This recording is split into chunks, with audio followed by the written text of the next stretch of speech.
Welcome you all to my channel. तो दोस्तों हम चैप्टर नंबर 6 की बात कर रहे हैं 12th स्टैंडर्ड के। तो जो आज का हमारा टॉपिक है वो है ट्रांसफॉर्मिंग प्रिंसिपल और हर्शी एंड चेज ने किस तरीके से प्रूव किया था कि डीएनए ही जेनेटिक मटेरियल है। ठीक है, तो जो टॉपिक से ये इंक्लूड किए गए हैं research for the genetic material. चलिए स्टार्ट करते हैं लेक्चर बिना टाइम वेस्ट किए। तो दोस्तों हम सबसे पहले बात कर रहे हैं ट्रांसफॉर्मिंग प्रिंसिपल के बारे में। बेसिकली ट्रांसफॉर्मिंग प्रिंसिपल है क्या और किसने दिया था और कब दिया था। तो जो ट्रांसफॉर्मिंग प्रिंसिपल है वो 1928 में फ्रेडरिक ग्रिफिथ ने दिया था। ठीक है, तो यहाँ पर जो साइंटिस्ट हैं उन्होंने क्या किया था, किसके ऊपर अपना एक्सपेरिमेंट परफॉर्म किया था उसके बारे में हम बात कर रहे हैं। तो बेसिकली इन्होंने एक बैक्टीरिया है जिसका नाम है streptococcus pneumoniae which is responsible to cause pneumonia. ठीक है, तो निमोनिया कॉज करवाने के लिए जो बैक्टीरिया था उसके दो स्ट्रेन्स थे, एक था रफ स्ट्रेन और एक था स्मूथ यानी कि शाइनी। ठीक है, तो हम बात कर रहे हैं स्ट्रेप्टोकोकस निमोनी एक बैक्टीरिया है जिसके बारे में हम यहाँ पर बात कर रहे हैं। इसके दो स्ट्रेन है बच्चे, एक है आर स्ट्रेन, आर का मतलब रफ है, और एक का मतलब है एस स्ट्रेन जिसका मतलब शाइनी या फिर स्मूथ है। ठीक है, तो आर का मतलब क्या है, रफ, और एस का मतलब शाइनी या फिर स्मूथ। तो बेसिकली ये शाइनी या स्मूथ क्यों कहलाता है, क्योंकि इसके अंदर एक म्यूकस की पॉलीसेकेराइड की कोटिंग है उसके सरफेस पर जो कि उसको शाइनी बनाती है ना। और पता चला कि ये जो एस स्ट्रेन है ये वायरुलेंट है। वायरुलेंट का मतलब होता है कि ये डिजीज कॉजिंग है, जबकि जो रफ स्ट्रेन है वो नॉन वायरुलेंट है यानी कि वो डिजीज नहीं करवा रहा है।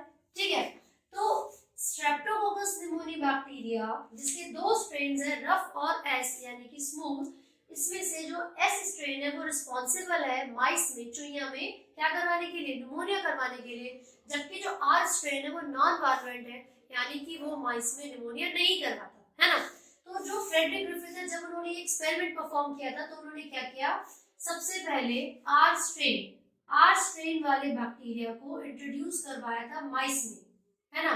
आर स्ट्रेन वाले बैक्टीरिया को इंट्रोड्यूस करवाया था माइस में। तो उन्होंने ये देखा कि भैया माइस के ऊपर कोई फर्क नहीं पड़ा, कोई असर नहीं हुआ, क्योंकि जो आर स्ट्रेन है वो नॉन वायरुलेंट है, उसने डिजीज नहीं करवाई, तो जो माइस थी वो सरवाइव करती रही। ठीक है, जब उन्होंने एस स्ट्रेन वाले बैक्टीरिया को माइस के अंदर इंट्रोड्यूस करवाया तो देखा भाई जो एस स्ट्रेन है तो वायरुलेंट है, मतलब इस एस स्ट्रेन ने माइस में निमोनिया डेवलप करवा दिया, जिस वजह से जो माइस थी वो मर गई, इट डाई। अब उन्होंने क्या सोचा कि क्यों ना ये जो एस स्ट्रेन वाला बैक्टीरिया है मैं इसको हीट किल कर दूं। हीट किल करना मतलब एटेन्युएटेड कर देना, ठीक है, और जो उसकी प्रॉपर्टी है उसको लॉस्ट कर देना। तो एस स्ट्रेन वाले बैक्टीरिया को जब फ्रेडरिक ग्रिफिथ ने हीट किल करके माइस के अंदर इंट्रोड्यूस किया तो उन्होंने देखा यार इस बार तो वो निमोनिया नहीं करवा रहा है, मतलब हीट किल करने पे उसकी निमोनिया करवाने वाली जो एबिलिटी थी वो लॉस्ट हो गई, तो वो जो माइस है वो सरवाइव कर रही है। ठीक है भाई, अब उन्होंने सोचा कि क्यों ना मैं ये जो हीट किल वाला एस स्ट्रेन है इसको आर स्ट्रेन के साथ मिला के डालूं। जब भी हीट किल वाले एस स्ट्रेन के बारे में उन्होंने सोचा कि क्यों ना मैं इसको आर स्ट्रेन के साथ डालूं, तो उन्होंने जब माइस के अंदर हीट किल वाले एस स्ट्रेन को आर स्ट्रेन के साथ इंट्रोड्यूस करवाया तो उन्होंने बोला कि पता नहीं ऐसा क्या हुआ, ऐसा क्या ट्रांसफॉर्मिंग प्रिंसिपल था, क्या ऐसी चीज थी जिस वजह से ये आर स्ट्रेन वायरुलेंट हो गया। जब ये वायरुलेंट हो गया तो माइस को क्या हो जाएगा, निमोनिया हो जाएगा, और जब निमोनिया हो जाएगा तो फिर वो मर जाएगी। तो ऐसा ही हुआ।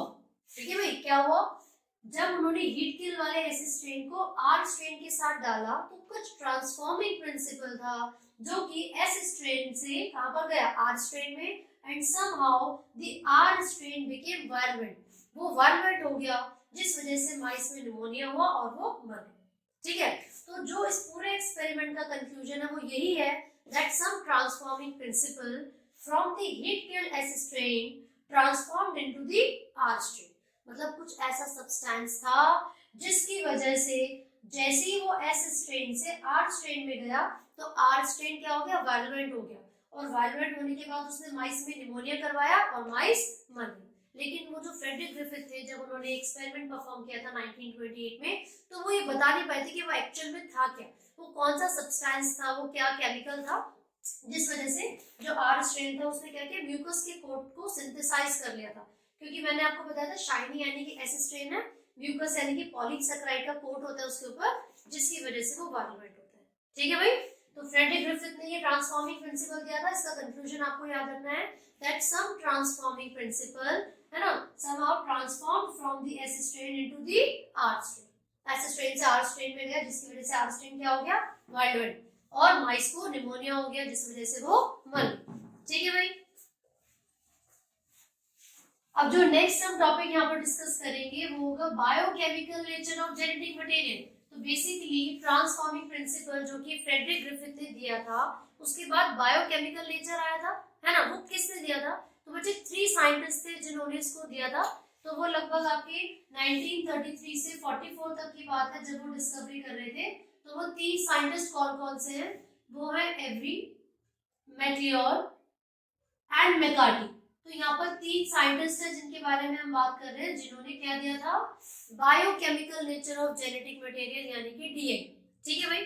तो बेसिकली ये तीनों साइंटिस्ट ने मिलकर क्या किया, ये पता लगाया कि वो जो फ्रेडरिक ग्रिफिथ का एक्सपेरिमेंट था, जिसमें उन्होंने ये बताया कि कोई ट्रांसफॉर्मिंग प्रिंसिपल था जिस वजह से आर स्ट्रेन क्या हो गया, वायलेंट, और उसने माइस में निमोनिया करवाया और माइस मर गई। तो ये जानना चाहते थे कि केमिकल नेचर है क्या। तो biochemical characterization of genetic material किसने दी थी? इन तीनों साइंटिस्ट ने। सही है। अब इन्होंने क्या क्या, देखो, जो फ्रेडरिक ग्रिफिथ का एक्सपेरिमेंट था, उन्होंने उसी एक्सपेरिमेंट को फिर से करके देखा कि किस तरीके से पता चलेगा वो कौन सा केमिकल है। तो उन्होंने सबसे पहले सारे प्रोटीन्स को किल करने के लिए, सारे प्रोटीन्स को डाइजेस्ट करवाने के लिए क्या किया? प्रोटीएसेस एंजाइम को यूज किया। प्रोटीएसेस एंजाइम को हीट किल एस स्ट्रेन में डाला। ठीक है। तो मैं यहाँ पर वो इक्वेशन बना देती हूँ। तो हमने वो जो इक्वेशन देखी थी उसमें हमने देखा था कि एस स्ट्रेन था जो कि हीट किल था। ठीक है। जब वो आर स्ट्रेन के साथ जुड़ रहा था तो उस वजह से क्या हो गया था, माइस के अंदर निमोनिया, और माइस मर गई थी। ऐसे तो कुछ हुआ था भाई, है ना। अब हमने क्या किया, मतलब इन तीनों साइंटिस्ट ने क्या किया, इस हीट किल एस स्ट्रेन में से सारे प्रोटीन्स को डाइजेस्ट करवा दिया। कैसे? प्रोटीएस की मदद से। लेकिन तब भी सेम एक्सपेरिमेंट हो रहा है। इसका मतलब क्या हुआ कि प्रोटीन हो या ना हो कोई फर्क नहीं पड़ रहा, आर स्ट्रेन फिर भी वायलेंट बनेगा और फिर भी वो माइस को निमोनिया करवाएगा। सही है। अब उन्होंने क्या किया, जितने भी आरएनए थे ना इसके अंदर हीट किल एस स्ट्रेन में, उनको डाइजेस्ट करवा दिया। किसका इस्तेमाल करके? आरएनएस एंजाइम का यूज करके। ठीक है। तो जब उन्होंने आरएनएस एंजाइम का यूज करके सारे आरएनए को डाइजेस्ट करवा दिया, तब भी कोई चेंज नहीं आया।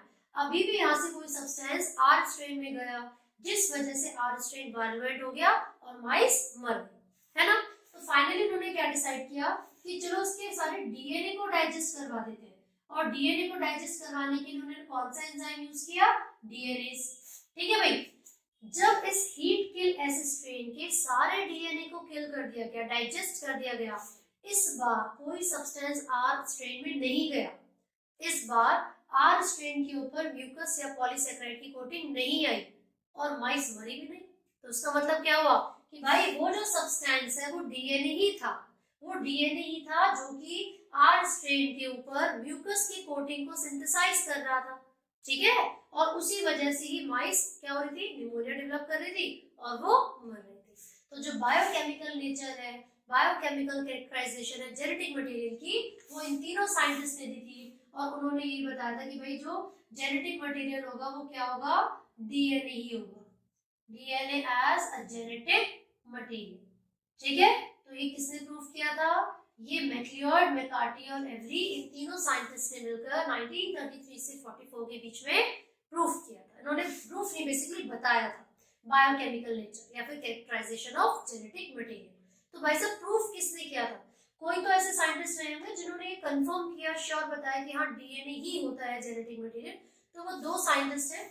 आपने बहुत ज्यादा कॉमनली हर्शी एंड चेज करके इस नाम सुना भी होगा। तो ये दोनों साइंटिस्ट जो है, हर्शी एंड चेज, इन दोनों ने मिलकर ये प्रूफ दिया था कि डीएनए ही जेनेटिक मटेरियल होता है। तो proof of DNA being a genetic material, तो ये जो प्रूफ था भाई किसने दिया था? हर्शी एंड चेज ने। ठीक है। तो इन दोनों साइंटिस्ट ने मिलके, हर्शी एंड चेज ने मिलके ये प्रूफ दिया था कि जो डीएनए है वो ही हमारा जेनेटिक मटेरियल होगा, है ना। तो अब आगे बढ़ते हैं, उन्होंने कैसे ये एक्सपेरिमेंट किया था। तो भाई देखो, एक है बैक्टीरियोफेज। बैक्टीरियोफेजेस क्या होते हैं? ऐसे वायरस जो कि बैक्टीरिया के ऊपर अटैक करते हैं, ऐसे वायरस जो कि बैक्टीरिया के ऊपर अटैक करते हैं, है ना। तो उन्होंने ना एक बैक्टीरियोफेज लिया, और क्योंकि बैक्टीरियोफेज यानी कि वायरस का जो प्रोटीन कोड है वो सल्फर से बना होता है, तो उन्होंने उसके प्रोटीन कोड को पहले वाले केस में रेडियो एक्टिव कर दिया। ठीक है, तो ये तो हो गया फर्स्ट केस जिसमें हर्शी एंड चेज ने जो बैक्टीरियोफेज लिया था उसको क्या कर दिया? रेडियो एक्टिव, है ना। दूसरे वाले केस में उन्होंने क्या किया? ये रहा बैक्टीरियोफेज, ठीक है, और इसके अंदर जो जेनेटिक मटेरियल होगा यानी कि जो हमारा डीएनए है उसको क्या किया उन्होंने? Radio active. तो यहाँ पर मैं जो रेड से रिप्रेजेंट कर रही हूँ वो हम रेडियो एक्टिविटी को रिप्रेजेंट कर रहे हैं, है ना। तो यहाँ पर इन्होंने जेनेटिक मटेरियल यानी कि डीएनए को रेडियो एक्टिव कर दिया। सही है, चलो तो यहाँ पर जो जेनेटिक मटेरियल है वो बिल्कुल सिंपल है, कोई भी रेडियो एक्टिव नहीं किया। तो भाई मैंने ये बोला कि यहाँ पर जो सल्फर से रेडियो एक्टिव किया गया है S35, है ना, प्रोटीन कोड को, तो खाली प्रोटीन कोड को ही क्यों सल्फर से रेडियो एक्टिव किया? डीएनए को क्यों नहीं किया? भाई यहाँ तो डीएनए को किया है और वो तो आपने फास्फोरस से किया है, ना कि सल्फर से, वो भी 32। ऐसा क्यों? तो सिंपल सी बात है, बैक्टीरियोफेजेस यानी कि जो वायरस बैक्टीरिया के ऊपर अटैक करते हैं उनका प्रोटीन कोड सल्फर से बना हुआ होता है, बट डीएनए में सल्फर नहीं होता। हमारा जो जेनेटिक मटेरियल है, जो डीएनए है, उसमें फास्फोरस प्रेजेंट होता है ना। तो डीएनए के बारे में मैंने प्रीवियस वीडियोस में ऑलरेडी डिस्कस किया, उनका क्या कंपोजिशन है, उसमें क्या क्या चीजें प्रेजेंट होती है, तो आप वो प्रीवियस वीडियोस में देख सकते हैं। तो देखिए अब यहाँ पर जो ई कोलाई बैक्टीरिया है, ई कोलाई बैक्टीरिया, जब ये बैक्टीरियोफेज ई कोलाई बैक्टीरिया के ऊपर आके अटैक करेंगे तो क्या होगा? सबसे पहला यहाँ पर इन्फेक्शन, ठीक है, अटैक कर रहे हैं वो, बाइंडिंग हो रही है ना। सेकंड में बाइंडिंग होगी, ठीक है, फिर आपका होगा सेंट्रीफ्यूगेशन। सेंट्रीफ्यूगेशन तो बेसिकली इसके अंदर क्या हो रहा है ना, बाइंडिंग हो गया, इन्फेक्शन हो गया। तो यहाँ पर ये प्रॉपर तरीके से अगर देखा जाए, प्रोटीन कोड आके इसमें से अटैच हो रहा है बॉडी की सरफेस पर, बैक्टीरिया की सरफेस पर।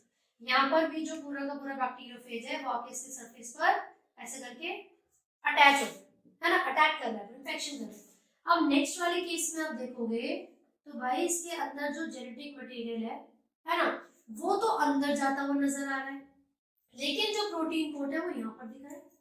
इस केस में जो रेडियो एक्टिव वाली चीज है वो बाहर है, और जब इस वाले केस में देखा तो कुछ रेडियो एक्टिव सब्सटेंस था जो कि अंदर दिखा। तो इसका मतलब ये हुआ कि चाहे वो रेडियो एक्टिव हो या ना हो, दोनों ही केस में जिस चीज की एंट्री हो रही है वो क्या था? हमारा जेनेटिक मटेरियल यानी कि डीएनए। एक बार फिर से देखते हैं इसको किस तरीके से हुआ है। भाई देखिए, फर्स्ट वाले केस में हर्शी एंड चेज ने सल्फर को रेडियो एक्टिव किया था। सल्फर प्रोटीन कोड होता है बैक्टीरियोफेजेस का, और यहाँ पर डीएनए को रेडियो एक्टिव नहीं किया। जब उन्होंने यहाँ पर इस एक्सपेरिमेंट को कंप्लीट होने के लिए इस बैक्टीरियोफेज को उस बैक्टीरिया पे, कौन सा बैक्टीरिया है ये? ई कोलाई बैक्टीरिया, इसके ऊपर अटैक करने के लिए छोड़ा, तो यहाँ पर देखा कि इसके अंदर, इस ई कोलाई बैक्टीरिया के अंदर जो चीज अंदर गई है वो तो रेडियो एक्टिव है ही नहीं। तो इस वाले केस में जो रेडियो एक्टिव नहीं थी वो क्या थी? डीएनए। तो इसका मतलब है नेक्स्ट बैक्टीरिया के अंदर जो गया है वो क्या है? डीएनए। क्लियर है? सेकंड वाले केस में देखा जो रेडियो एक्टिव सब्सटेंस था वो डीएनए था, और वही रेडियो एक्टिव सब्सटेंस जब सेंट्रीफ्यूगेशन की गई तो ई कोलाई बैक्टीरिया के अंदर मिला। तो इसका मतलब है इस वाले केस में भी जो नेक्स्ट जनरेशन या नेक्स्ट बैक्टीरिया में गया है वो क्या है? डीएनए। ठीक है, तो इस तरीके से पता चला कि दोनों ही केसेस में जो जेनेटिक मटेरियल बैक्टीरिया के अंदर गया था वायरस का यानी कि बैक्टीरियोफेज का, वो क्या था? डीएनए था। तो इस तरीके से प्रूफ मिल गया था कि डीएनए ही हमारा जेनेटिक मटेरियल है ना। यहाँ पर सल्फर को रेडियोएक्टिव किया था, लेकिन कोई भी रेडियोएक्टिव चीज बैक्टीरिया के अंदर नहीं मिली, मतलब उसका प्रोटीन कोड बाहर रह जाता है, जब वो अटैक करेगा वो अंदर नहीं जाता है। ठीक है, ये ब्लेंडिंग है बेटा, ब्लेंडिंग, यहाँ पर लिखा हुआ है ब्लेंडिंग।